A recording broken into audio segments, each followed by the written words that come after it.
So mga tol, alam na nga po ng karamihan na co-main event sina Isaac Pitbull Cruz versus Rolly Romero sa laban ng Keith Thurman versus Tim Tszyu na magaganap na ngayong March 30. Nagkainitan nga po si Pitbull Cruz at Romero sa kanilang naganap na online press conference. Nakikita nga po ni Isaac Pitbull Cruz na mukhang hindi sasabay si Romero kapag nagkaharap na sila sa ibabaw ng ring dahil sinabi niyang duwag daw umano itong si Romero. Kung talagang matapang daw ito, dapat daw makipagpalitan daw ito sa kanya ng suntukan. Banat naman ni Romero mga tol, may kalalagyan daw si Pitbull kung ganyan daw ang gagawin sa kanya na panay abante lang. Swak na swak daw ang estilo ni Pitbull sa kanya, hindi na nga daw niya ito kailangang habulin pa. Pagmamalaki pa ni Romero mga tol, siya daw ang pinakamalakas na sumuntok na fighter na makakalaban ni Pitbull. Unique din daw ang estilo niya, kaya sa tingin niya, mahihirapan daw si Pitbull na humanap ng sparring partner na tulad niya. Habang siya daw, madali daw makahanap ng sparring mate na tulad ni Pitbull na puro come forward lang ang estilo. Wala nga din daw special dito kay Pitbull mga tol kasi puro pasulong nga lang daw ito.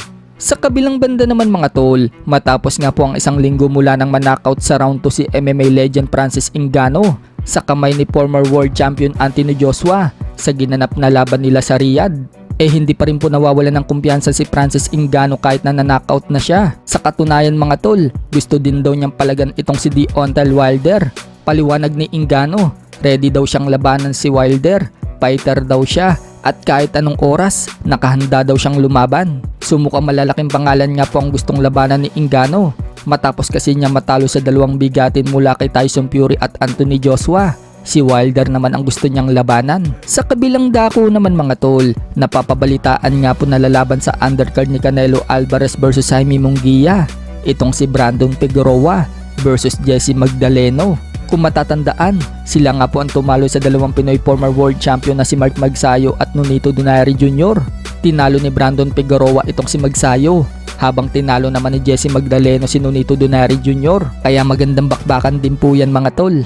Sa ibang banda naman mga tol, nireal talk nga po ni Vasily Lomachenko itong si Gervonta Tank Davis. Sinabi nga po ni Loma na wala pa umanong nakakalaban na magaling si Tank Davis sa division nila sa 135 pounds or lightweight division. Hindi pa nga daw nakikita yan ni Lomachenko at gusto daw ni Loma na makitang lumaban itong si Davis sa mga top sa 135 pounds. Kaya nasabi siguro yan ni Lomachenko mga tol dahil ang makakalaban naman ni Tank Davis ay isang easy fight lang para sa mga fans.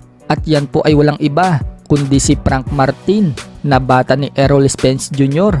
Bagamat po kasi walang talo itong si Frank Martin mga tol, ngayon lang siya makakasagupan ng katulad ni Tank Davis. Sa ibang banda naman mga tol, todo na nga po ang pag-iinsayo ni Mel Fajardo. Paghahanda nga po niya yan sa laban niya ngayong April 13 na magaganap sa bansang Japan kontra sa Thai fighter na si Tanongsak Simsri. Nakataya nga po dyan ang titulo niyang OPBF Light Flyweight.